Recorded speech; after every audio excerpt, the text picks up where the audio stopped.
नमस्कार, इस समय हमारे साथ है कैथल की बेटी समृति बुरा मौजूद है और आपको बता दें कि समृति बुरा ने नीट क्वालीफाई किया है अच्छे रैंक के साथ और हरियाणा के अच्छे कॉलेजों में, नामी कॉलेजों में अब इनका एडमिशन होगा। तो आइए इनसे बातचीत करते हैं कि किस तरह से नीट क्वालीफाई किया, कितनी मेहनत की, कहाँ से कोचिंग ली और अब इनका जो एडमिशन है वो कहाँ होगा। तो आइए पूरी जानकारी के लिए समृति बुरा से ही बातचीत कर लेते हैं। बेटा सबसे पहले कांग्रेचुलेशन आपको। Thank you sir. जी, तो बताइए शुरुआत में जिस तरह से नीट क्वालीफाई किया, अच्छा रैंक भी आपका आया है, तो किस तरह आप तैयारी वगैरह करते थे? शुरू कहाँ से नीट शुरुआत हुई? पहले मैंने डॉक्टर बनने का जो सोचा था वो बहुत पहले ही सोच लिया था, लगभग फर्स्ट सेकंड क्लास में ही। अच्छा। नीट के बारे में मुझे 10th क्लास में आने के बाद पता चला और उसी के बाद मैंने तैयारी 11 से मैंने तैयारी करना शुरू किया था नीट की। और 11th का और 12th का ही सिलेबस होता है नीट में, तो मैंने साथ साथ की बोर्ड एग्जाम्स के साथ ही नीट की तैयारी भी करी थी साथ में। और काफ़ी ज़्यादा सपोर्ट रहा टीचर्स का सबसे ज़्यादा, क्योंकि हर एक कंसेप्ट को क्लियर करवाना और time to time doubts clear करना और सब कुछ टॉपिक वाइज समझाना और नीट ओरिएंटेड क्वेश्चंस करवाना, वो सब चीज़ें थी जिनसे मतलब एक कंबाइन एनवायरनमेंट बना और मेरा नीट अच्छे से क्वालिफाई हो गया। तो फर्स्ट अटेम्प्ट था आपका? हाँ, फर्स्ट अटेम्प्ट था। फर्स्ट अटेम्प्ट में तो टोटल नंबर बताओगे कितने आए? फर्स्ट अटेम्प्ट में मेरे 685 marks out of 720 and rank है मेरी 649। जी। तो मतलब इसके जैसे आपने एम शुरू में बना दिया था, उसके बाद 2 साल कहाँ आपने कोचिंग ली, कितनी तैयारी की, कौन सा सब्जेक्ट आपका मेन था सब्जेक्ट? सब्जेक्ट नीट के लिए मेडिकल स्ट्रीम होती है और 3 सब्जेक्ट फिजिक्स, केमिस्ट्री, बायो तीनों होते हैं। मैंने कोचिंग आकाश इंस्टीट्यूट से भी ली थी और वहाँ के टीचर्स भी काफ़ी सपोर्टिव थे एंड मेरे सभी टीचर्स ने काफ़ी सपोर्ट किया था नीट की तैयारी करते वक्त। ज़्यादा मेन पॉइंट था, सबसे मेन पॉइंट यही था कि टाइम टू टाइम सब कुछ कवर करना, क्योंकि अगर आपका थोड़ा सा भी काम इकट्ठा हो जाता है ना, या काफ़ी सारे दिन तक आप पढ़ाई ना करो और काफ़ी सारा वर्क अगर इकट्ठा हो जाए तो वो एक प्रॉब्लम क्रिएट कर देता है आपके लिए, आगे वाले जो आगे सिलेबस होगा उसके लिए भी। तो एक एडवाइस यही रहती है कि अपना जितना भी काम है डेली की डेली, रोज़ की रोज़ उसको कंप्लीट करते रहे कंसिस्टेंसी से। जी, तो समृति अगर बात करें डेली रूटीन में कितने घंटे आप पढ़ाई करते थे? डेली और रूटीन में कितना टाइम हर सब्जेक्ट को देते थे? वैसे ना डेली ये होता बहुत है कि बोलते हैं मेडिकल वाले बच्चे 18-18, 16-16 घंटे लगातार बैठ के पढ़ते हैं। इतना कोई ज़्यादा होता भी नहीं है सच्ची बताऊँ तो, क्योंकि अगर आप 6 घंटे, 7 घंटे, 8 घंटे अपनी एफिशिएंसी के हिसाब से अगर इतने टाइम में बैठ के ही अच्छे से पढ़ रहे हो ना, तो वो 16-18 घंटे से काफ़ी ज़्यादा बेटर है। हाँ, और जैसे पर सब्जेक्ट को मैं बायो में एनसीईआरटी रीड करना वो मेन होता था, क्योंकि बायो में सारे डायरेक्ट क्वेश्चन एनसीईआरटी से आते हैं। फिजिक्स और केमिस्ट्री के मैं प्रीवियस ईयर क्वेश्चंस लगाना और जैसे नोट्स रिवाइज करना, कंसेप्ट पढ़ना, ये सब होता था। तो डॉक्टर बनने का सपना आपने खुद संजोया या किसी की सहायता किसी ने बताया? नहीं, एक दिन ये जब हुआ था कि मम्मी ने मेरे को बोला था कि अपना टास्क तू सोच के आ, तेरे को क्या करना है आगे लाइफ में और क्या बनना है। जब भी मैं बहुत छोटी थी तो उस दिन बस उसी दिन मैंने बैठ के सोचा था कि मेरे को डॉक्टर बनना है। क्यों सोचा ये तो मेरे को सच में याद नहीं, क्योंकि मैं बहुत छोटी थी उस टाइम पे। और उसी दिन आके बताया था मम्मी को मेरे को डॉक्टर बनना। उस दिन के बाद ही मुझे ये लाइन अच्छी लगी और मेरा बायो में भी काफ़ी इंटरेस्ट था, मुझे इंटरेस्टिंग सब्जेक्ट लगता बायो में। जी। तो मम्मी पापा का किस तरह से सपोर्ट आपको, जैसे मम्मी ने आपको बोल दिया डॉक्टर आपने बनना है, तो सपोर्ट किस तरह रहा? सपोर्ट बहुत किया है, क्योंकि उन्होंने आइडिया मेरा था, सपना मेरा था और सपोर्ट मम्मी पापा ने किया है। मेरा कोचिंग में एडमिशन दिलाना और डेली टू डेली जैसे सब कुछ मेरे ही ऊपर नहीं छोड़ दिया था कि तू अपनी तैयारी कर। मम्मी मेरा टाइम टाइम काम भी चेक करती थी, मुझे होमवर्क देती थी, मैं इतने से इतने तक आपसे सुनूंगी बायो का जैसे लर्निंग पोर्शन होता है, और फिजिक्स केमिस्ट्री का चेक करना टाइम टू टाइम, क्योंकि मेरी मम्मी भी टीचर हैं, तो टीचर हैं वो चेक करती थी मेरा होमवर्क। जी, तो समृति अगर बात करें सोशल मीडिया की, जैसे मोबाइल वगैरह का भी सहारा आपने लिया, खुद तैयारी की? मोबाइल वगैरह वैसे यूट्यूब में पहले कभी 9th-10th में मैंने यूज़ किया था लॉकडाउन पीरियड के टाइम पे, क्योंकि उस टाइम पे घर से ही हमने पढ़ाई की थी, सब कुछ स्कूल भी ऑनलाइन था। तो उस टाइम मैंने यूट्यूब लेक्चर्स लगाए थे, लेकिन 11th-12th में आने के बाद मैंने बस टीचर्स की क्लासेस लगाई हैं, कुछ ऑनलाइन नहीं किया। जी, तो अब जैसे आपका कौन-सा रैंक आया है और इस रैंक का कहाँ बेनिफिट मिलेगा आपका? सरकारी कॉलेज में होगा कि जैसे प्राइवेट कॉलेज में, कहाँ आपका एडमिशन होगा? मेरे बेनिफिट मार्क्स क्या मिलेगा? मार्क्स मेरे 685 आए हैं और इस पे जब मैं रिजल्ट आने से पहले एक्सपेक्ट कर रही थी, मैं बहुत अच्छी रैंक एक्सपेक्ट कर रही थी क्योंकि मार्क्स भी इतने बिल्कुल भी बुरे नहीं हैं, बहुत अच्छे मार्क्स हैं। मैं एक्सपेक्ट अच्छी रैंक कर रही थी, लेकिन अब की बार जिस सबको पता है रैंक इन्फ्लेशन बहुत ज़्यादा हुआ है, लेकिन फिर भी मेरे AIR ऑल इंडिया रैंक आई है 6499। और एक बात की खुशी है कि मैं इतना बोल सकती हूँ कॉन्फिडेंटली कि इतना रैंक इन्फ्लेशन होने के बाद भी मेरा गवर्नमेंट कॉलेज में एडमिशन श्योर शॉट हो जाएगा।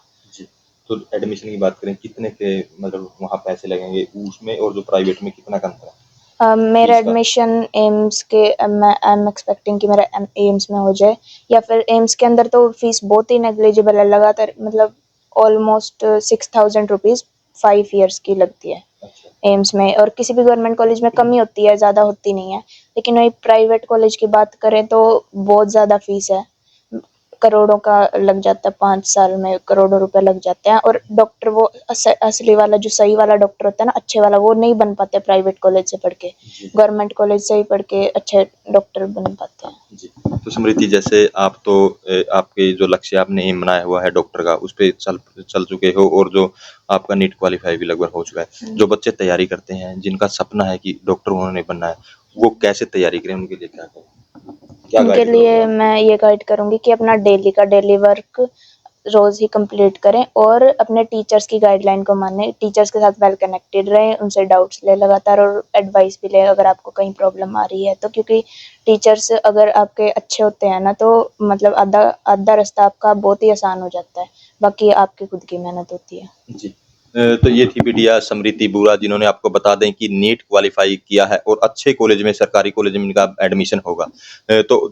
जिस तरह से इन्होंने भी सपना छोटी सी उम्र में भी संजो लिया था, तो अगर आप भी डॉक्टर बनना चाहते हैं तो इस गुड़िया से भी आप प्रेरणा ले सकते हैं। तो अब भी इनके मम्मी पापा से बातचीत करेंगे कि बेटी के नीट क्वालिफाई को लेकर कहाँ देखते हैं और क्या कुछ इनका कहना है। नमस्कार जी। नमस्कार सर। सबसे पहले बहुत बहुत बधाई हो आपको। धन्यवाद आपका और आपके।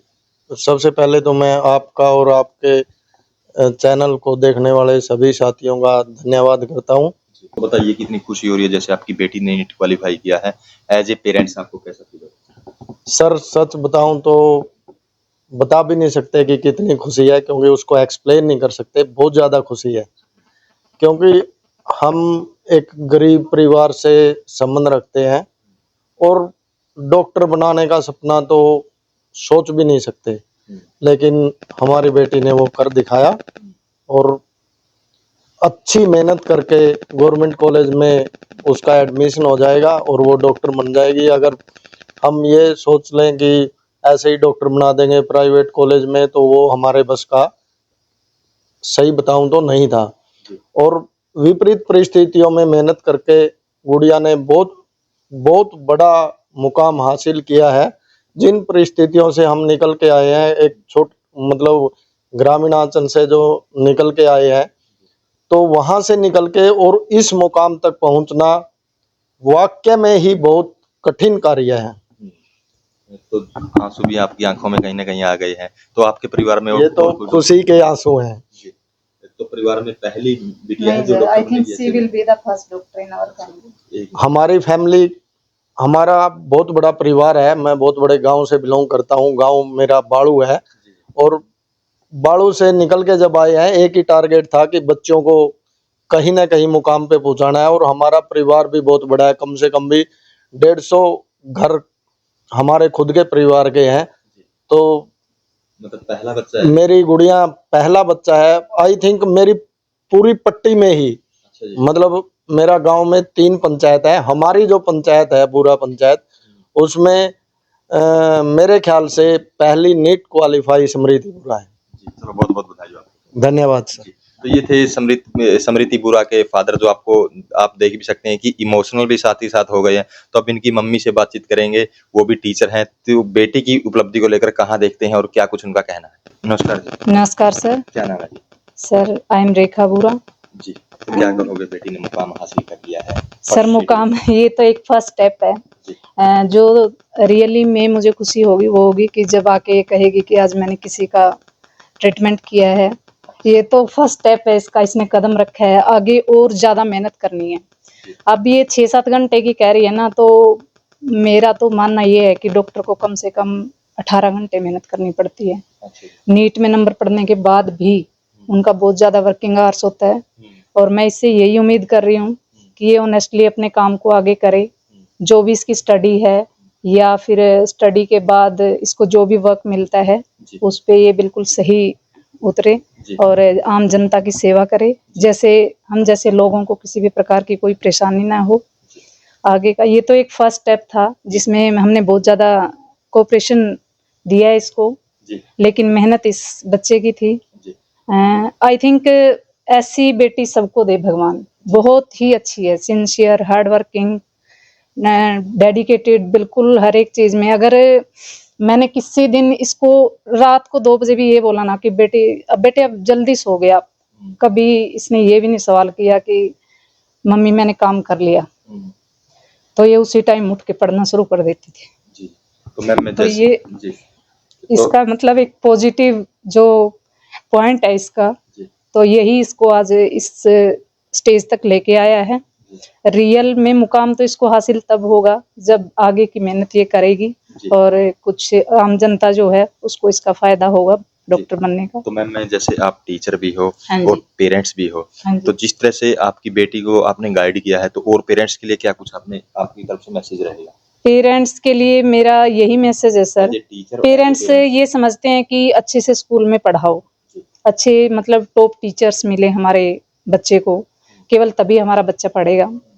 लेकिन एक जाट इंस्टीट्यूशन है जो, मैं लोगों के लिए एक मैसेज भी यहाँ देना चाहूँगी कि लोग ये सोचते हैं कि जाट इंस्टीट्यूशन में बच्चे पढ़ाई नहीं करते। नहीं, मेरे बच्चे शुरू से नर्सरी से मेरे बच्चे वहीं पढ़े हैं और पीछे 10th में गुड़िया ने टॉप किया था, डिस्ट्रिक्ट टॉपर थी CBSE की, और अब भी इसने जो ये नीट क्वालिफाई किया है ये जाट इंस्टीट्यूशन में पढ़ के ही किया है। वहाँ के टीचर भी अच्छे हैं, इंस्टीट्यूशन भी बहुत अच्छा है। ये सभी लोगों के लिए एक मैसेज है कि ये जो नेगेटिविटी अपने दिमाग में रखते हैं कि वहाँ पढ़ाई नहीं होती, वो निकाल के अपने बच्चों को हमारे पास भेजें, और हम पूरी लगन से काम करते हैं वहाँ पे और उसका फ़ायदा सब लोगों को मिले, ये मैसेज है मेरा। Thank you sir. तो इस वीडियो को ज़्यादा शेयर करें, लाइक करें, कमेंट करें ताकि ज़्यादा से ज़्यादा लोगों तक ये मैसेज पहुँच सके।